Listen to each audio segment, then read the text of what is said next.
combination of you and One player who has caught the eye this season is 20-year-old North Newcastle half. He is one of 3 North juniors in the rep side. His name, Craig Higgins.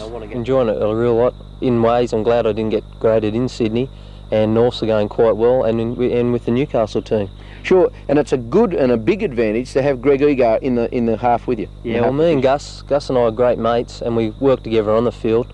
Like, you know, we know each other's play like the back of our hands, and we're in the ball, and we often alternate between half and 5'8", so it's really good, yeah. It's a bit of a feather in your cap to keep Rip Taylor on the bench. I know you've got great respect for his ability. Yeah, Rip's a great player. I've seen him often play with Lakes. He's always a hard player, and to keep him there, I just got to keep playing good and hope, you know, make sure he does stay there. What's your ambitions in football? Well, as like everyone, I think to play in Sydney, but hopefully Newcastle will go to Sydney. That's what I think everyone's banking on that. And go on, maybe represent country, then like everyone play for Australia. But you know, the way things are going, it's hard, but you can only hope. Limeburners Creek's hardly the setting I'd expect to see for a first-grade footballer. A boy from the bush almost. Yeah, I cop a fair bit of ribbon about that. Every time I say, when someone asks me where I come from, Limeburners Creek, they say, where? So yeah, I cop a bit, yeah. What about the game against Murrumbidgee? I've heard a lot about their halves, and naturally Pat Smith, their second row. So we're just sort of taking everything that comes. I think we're a good set of forwards, and that's what will win us the game. Blokes like Gary Martini, Johnny Farrow, Mick Pittman. And that's why if the forwards are playing well, then the backs just capitalise on that. Do you see us good enough to get to the final? I see us good enough to get there and good enough to win it.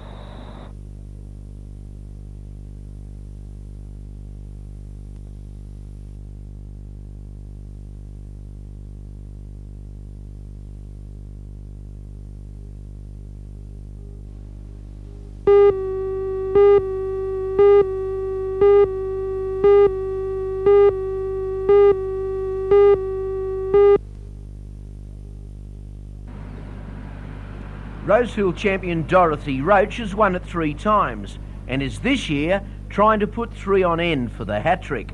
She won Section 1 with 4 wins and a margin of 64 shots. She was pitted against a lady from further south, Nola Brown of Corrimal, the Section 2 winner. In front of a good crowd, both ladies started confidently and were locked at 8 all after 9 ends. It was neck and neck for 40 ends before a result was had. Dorothy Roach got a hat-trick with a 31-30 win in a most exciting match. In the battle for 3rd place, Merle Richardson beat local bowler Faye Craig 31 shots to 20.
The Falcons won 122 to 109, but were pressed all the way despite leading 37-30 at quarter time and 58 points to 50 at half time. In the 3rd quarter, the Hawks came alive, led by that remarkable player, Gordy McLeod, and had levelled the score at 82 all, and the home side was on the run. The Falcons showed that character we hoped again would come to the fore to apply pressure of their own through some remarkable shooting by Ian Davies and Mike Johnson, and the result swung to the Falcons once more. Today, the Newcastle Hunters lost by just 1 point, 111 to 110, to Melbourne team the Kilsyth Cobras. It was an afternoon of fluctuating scores, with the visitors only grabbing the lead in the last minutes after the Hunters had set up a 9-point advantage. Larry Davidson top scored for the locals with 28 points, while American import Buster Matheny was blotted out of the game.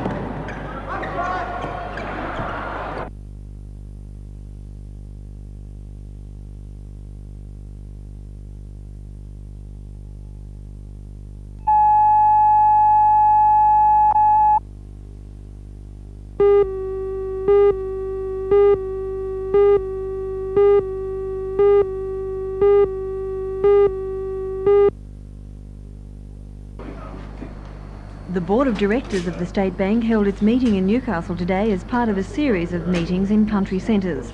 The chairman of the board, Sir Roden Cutler, said the State Bank was involved in developing a more sophisticated service for the region because of what he called the area's potential.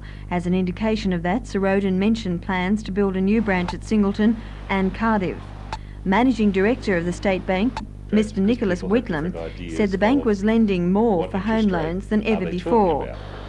Speaking on today's CPI figure, he warned home buyers not to expect any big drop in interest rates, but there could be some improvement.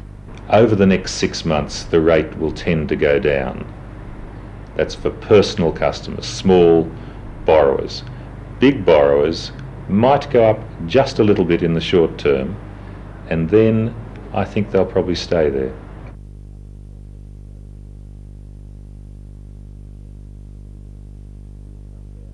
Business will come down over the next 6 months, but then it'll go up again. So the trend at the moment is that interest rates won't go up. For small borrowers, the trend is that it won't go up, that it will go down. Thank you. Okay.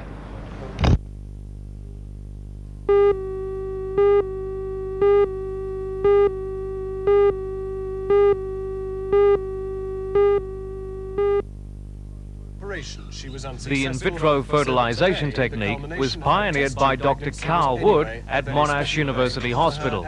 It helps childless couples become parents through the fertilisation of a woman's egg with her partner's sperm outside her body in a test tube. The eggs are surgically removed from the woman. They're then fertilised with the sperm in laboratory conditions. The egg starts to divide and then develops into an embryo. The embryo is then placed back into the womb to develop as a normal pregnancy. In Australia, there are 8 such programs using the technique. Newcastle's team will be the 9th, but the only one established in a totally private hospital. The Executive Director of Lingard Hospital, Mr. Darryl Matham, says it's a significant event in the Hunter region's medical history. It also brings with it a great degree of significance for the patients who currently have to go to Sydney and in some cases Melbourne to participate in this program. They will benefit greatly. What kind of a demand is there in Newcastle for an in vitro fertilisation program?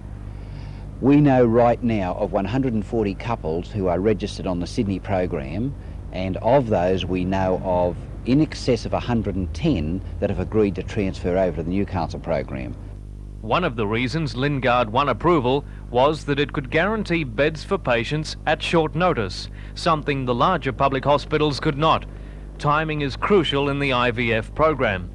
The hospital has also given an undertaking to carry out further research into the technique. Dr. Leon Clark is a member of the initial medical team. We have 3 gynecologists who are going to be involved in the egg pickups and transferring the embryos. We've got 2 people who are expert in ultrasound, and then we of course have our embryo scientist who's coming from Perth, and he's had about 2 years experience in this, and is actually the cornerstone of the team. Whether the program will get involved in the controversial frozen embryo technique or the donor embryo program, where a woman donates her eggs to another couple, will depend on the recommendations of an ethics committee headed by well-known Newcastle gynaecologist Dr. Peter McLaughlin. Either way, the program will be operational as soon as July this year, which means Newcastle could have its first locally made test tube baby in 1985.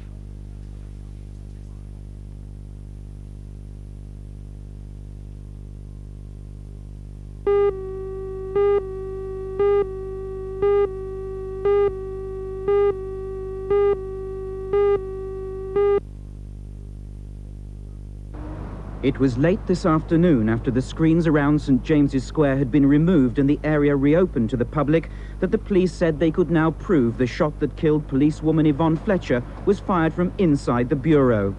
Yesterday's initial search of the building had discovered no booby traps or explosives, but with today's inch-by-inch inspection of its 70 rooms, police say number 5 St James's Square gave up its secrets. Inside, they found 2 magazines from a Sterling submachine gun like this one. The Sterling is used by the British Army, but is neat and easy to carry and could easily be fitted into a briefcase. 3 Colt Cobra .38 handguns, the type used by American police and gangsters. Reliable weapons readily available on the international arms market. They also found a Smith & Wesson .32 revolver, a Beretta self-loading .25 pistol, a Browning self-loading .25 pistol, 8 suits of body armor and quantities of ammunition, including illegal hollow-nose bullets, designed to inflict maximum damage on a victim. The weapons and ammunition were found hidden inside furniture in various rooms in the buildings. It's believed this is why they weren't found during the initial search.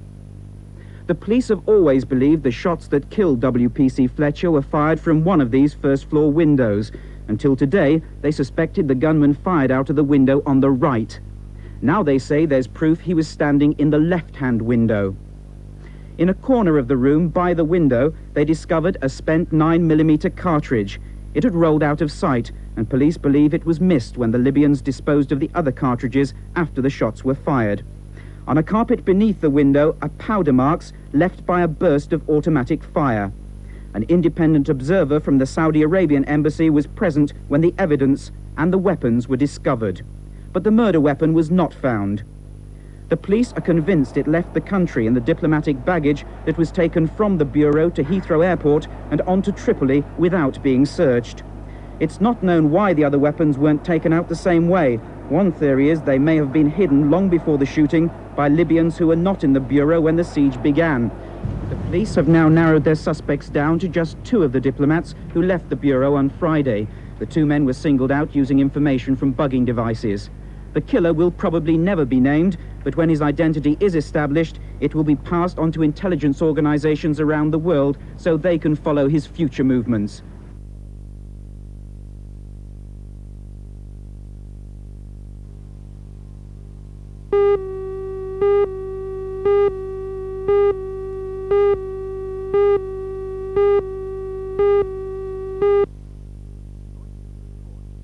In launching the report that was prepared by the Voluntary Task Force, Bishop Holland said there were signs that the community was becoming complacent about unemployment. I think a great number of people have grown weary, even about the subject, and they hide behind the statement, as someone said to me the other day, the issues are far too complex, the answers are almost impossible. And the implication behind that statement was the best thing we can do is to just sweep it away and forget it. The task force report emphasises that unemployment is not going to disappear with the economic recovery. That may only mean that the rich get richer and the unemployed are worse off than ever. The 41 recommendations of the report are based on the need to redistribute income to prevent a damaging polarisation of society. In the short term, for instance, there is a recommendation for an increase in unemployment benefits. Other more radical proposals include the payment of unemployment benefits to all eligible, irrespective of marital status. However, in discussions, the task force members responsible for the report admitted that some recommendations were strictly long-term and had not been effectively costed. As important as the redistribution of cash, though, the task force sees the redistribution of work as important. The introduction of permanent part-time work is also recommended. The funding of training schemes is given priority, along with long-term reassessment of education. A key part of the report on unemployment is the call for an overhaul of the taxation system, so that PAYE taxpayers do not bear the brunt of increased taxation necessary to fund such social reforms. While not underestimating the difficulty of changing community attitudes, the task force, however, is hopeful that the report will win widespread support. I think there is an increased awareness in the community about the need to do something for unemployed people, and so that I think there will be community support for the government. Already we've seen various job creation schemes go ahead. I think there'll be more of those. And I think that there will be, in the next budget, some increase in the benefit for unemployed people.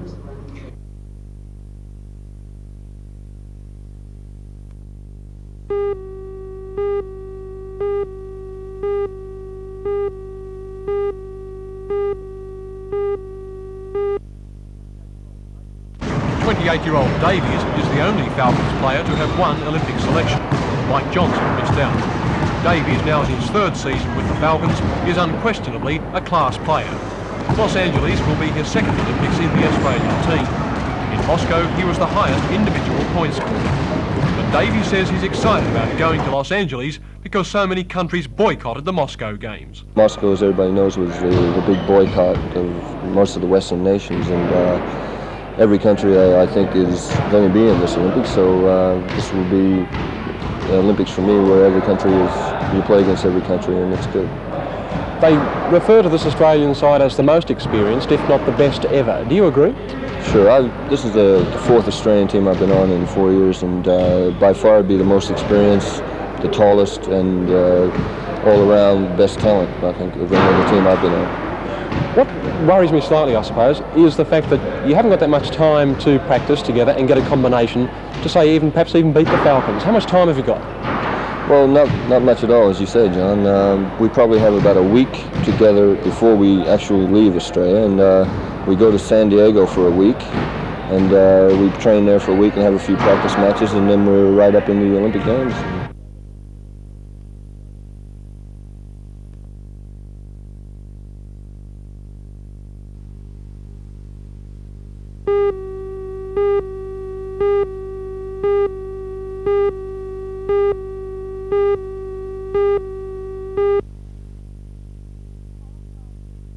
Following last week's crash in Darwin and yesterday's ditching in South Australia's Gulf of St Vincent, Australia has only 77 Mirage jet fighters left. Both pilots ejected to safety, but the RAAF isn't taking any chances. It believes that both crashes were caused by undercarriage failures, and so all jets have been grounded and are being checked to make sure everything is above board. It's this microswitch which is believed to be the culprit. It's thought that it malfunctioned, causing the hydraulic jack which lowers and raises the wheels to jam. The microswitch indicates to the pilot which position the wheels are in. Unlike other aircraft, the Mirage jet cannot land on less than 3 wheels, so if in doubt, the pilot must eject. Today, the mechanics found a similar malfunction in the microswitch during ground tests. Substandard parts are investigated, with the information collated in Air Force headquarters in Canberra. All Mirage are grounded until further notice.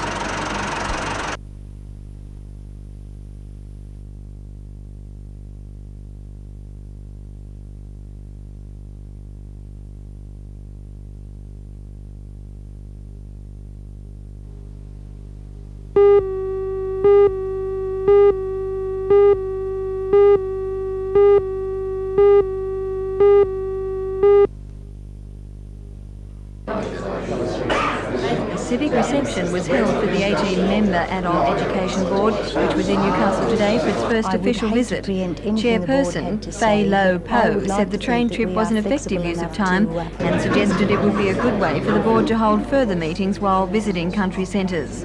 The Deputy Lord Mayor, Alderman Don Geddes, welcomed the party, which lunched at the City Hall before visiting a number of institutions concerned with adult education. The board is involved in promotion and coordinating adult education. At the moment, its main concern is to boost the involvement of disabled people. It's come to our notice that perhaps the policy that the board has at the moment needs to have a review to ensure that we are getting the maximum benefit to the disabled people in the community. So you do expect changes on that front? I would hate to preempt anything the board had to say, but I would like to think that we are flexible enough to, having noticed some difficulty, to do something about it.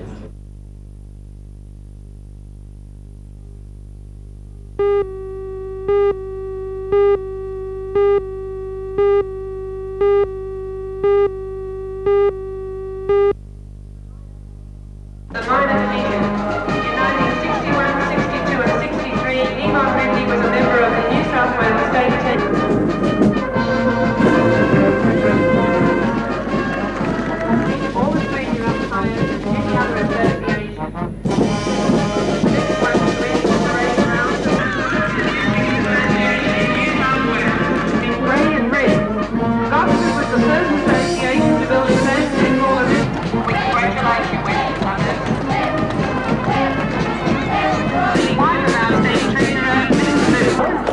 the 2 team, Coffs Harbour.